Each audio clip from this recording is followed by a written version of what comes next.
cooks, I am the potato queen of the internet, and I am going to be making you some delicious crispy cubes of potato, which actually were my first ever recipe video to go like viral. Well, it had like 1 million views, which is huge. So yeah, this is how it all started. This is how I became the patati queen.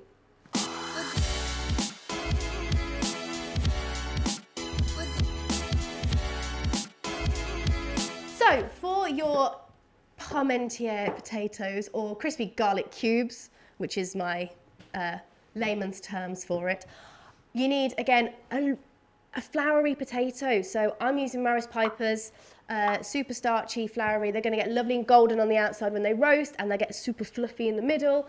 I'm just all-rounder for me, a Maris Piper works. Simply get them peeled.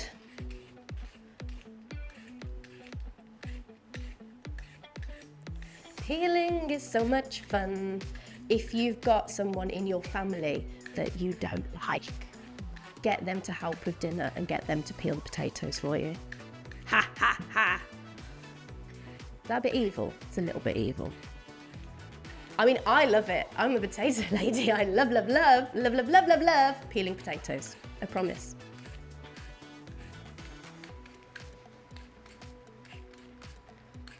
I have started to get quite good at peeling potatoes though. I will be honest with you. It's a skill. Although I would quite like one of those peelers, and you go, goes like up and down, and then peels at the same time. This does it. I've just been told that this peeler does it.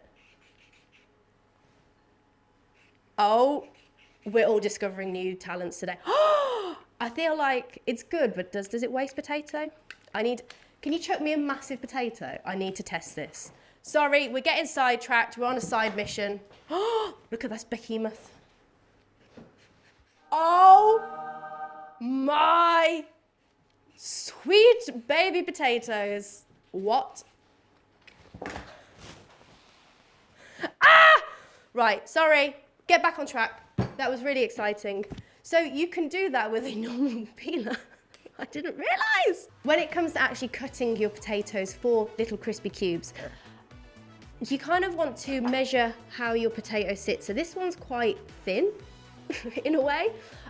So it's quite good to go horizontally through the equator of the potato rather than going down it. I'll show you, hang on.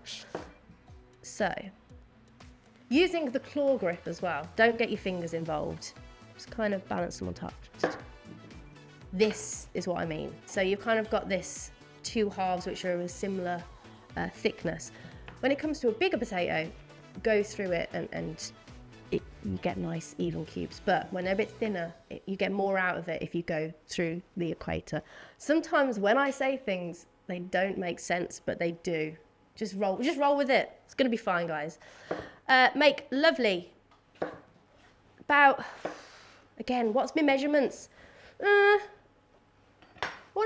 centimetre chip looking things. And then you can cut through into nice cubes. There are going to be little ends. Just keep them in. Don't waste them. We'll all eat them. It'll be delicious. So once you have all these beautiful cubes, oh, one's gone on the floor. 5-second rule, it's fine.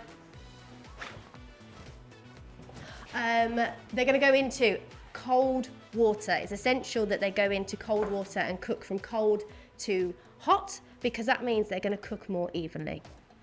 Anything that comes from the ground needs to be cooked in cold water to boiling, whereas anything that grows from above the ground, so broccoli, cauliflower,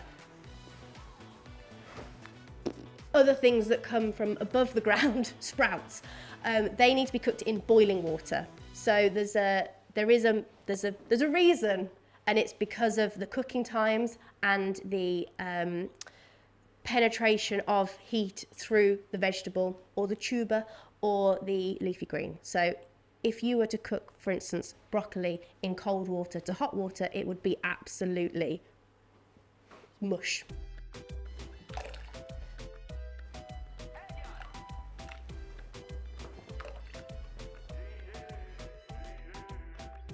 Again, with anything potato, anything anything you're boiling, anything you're cooking, where it's vegetables, root vegetables, green vegetables, leafy greens, it needs to be heavily seasoned with salt.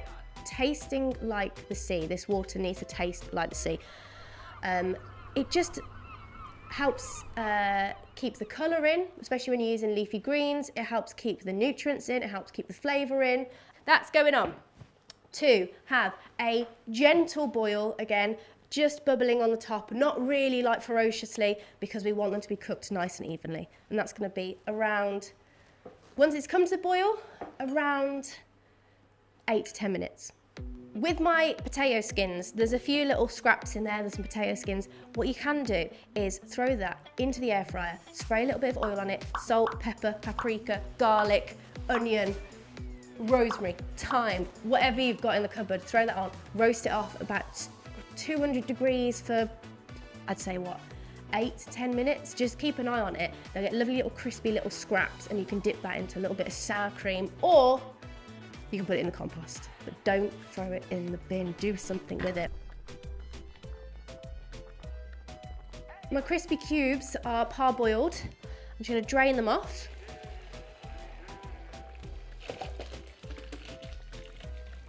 And then we're gonna put that colander back over the top of our pan, and we're gonna add a tea towel over it to steam dry again. When we're steam drying, we're just looking for crispy edges to happen so they dry off. The drier your food is, whether it's potatoes, chicken, meat, fish, the crispier it will get. So that's why you see in kitchens, a lot of people will pat dry everything that they do, and they'll add a lot of salt to it because salt dries everything out. So dry food equals crispy when it gets cooked. And we're gonna leave these with a tea towel on about 10 minutes or so to get nice and dry.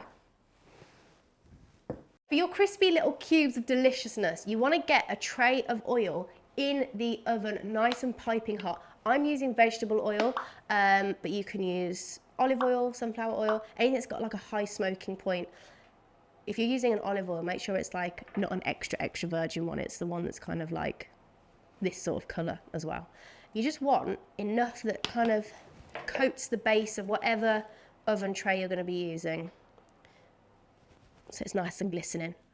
And then that goes into the oven at 200 degrees Celsius in a fan oven. The other conversions, Google, I don't know what they are. So my oil's lovely and hot, it's kind of like smoking and dancing in the pan. Now your dried, steamed kind of potato cubes are going to go straight in. Bit of a sizzle. Just spread them out ever so slightly, and then they go straight back into the oven to get nice and golden and crispy. Be careful though, because it's very hot.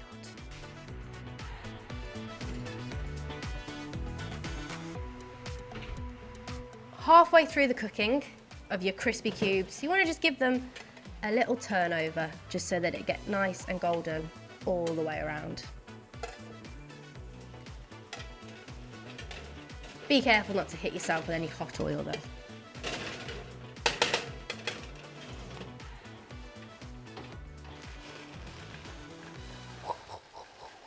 Look at them, the beauties. Lovely little crispy cubes straight out of the oven. Now, I'm gonna add some Parmesan, some parsley and some rosemary to it, because that just makes everything even more delicious.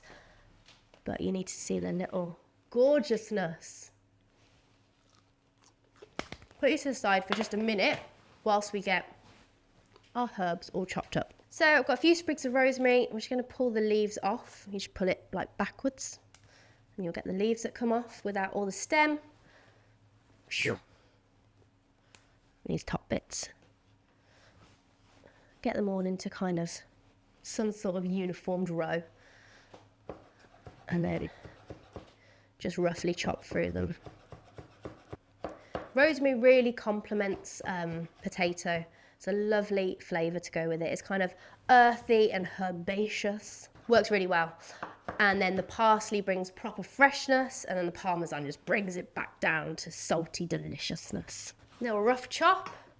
With the parsley, you can cut the stems as well, because it's kind of like a softer stalk.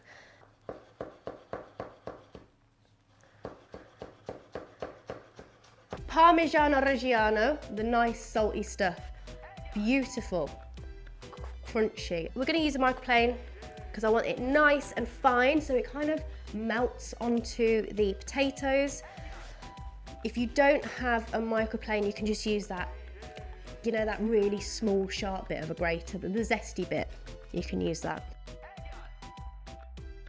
This might seem like a lot of Parmesan, and it is, but it's worth it. Just hear the trickle of crispy potatoes hitting metal. It's a beautiful thing.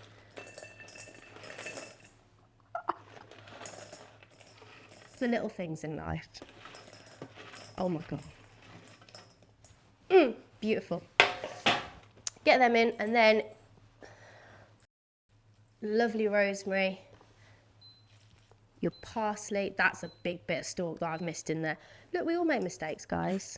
Oh, I've lost it. Well, whoever gets that has to do the washing up. In, and then just loads of Parmesan. Maybe save a little bit of that for extra sprinkles. And the Pierre de Resistance. I can never say it correctly. I don't know what it is. Some flaky salt as well. Then you can give it a good toss.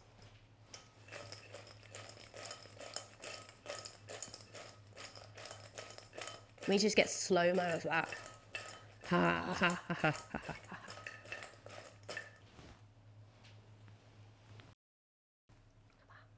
Just coated. Good. Delicious Parmesan. These are one of my favourite ways to eat potatoes. So you've got your lovely Parmesan coated crispy cubes. I could just eat it straight out of this bowl, but if you want to be civilised slightly, you can actually serve them into a dish. There's just a mountain of crispy cubes and Parmesan snow all over it. The ultimate crispy cube potatoes.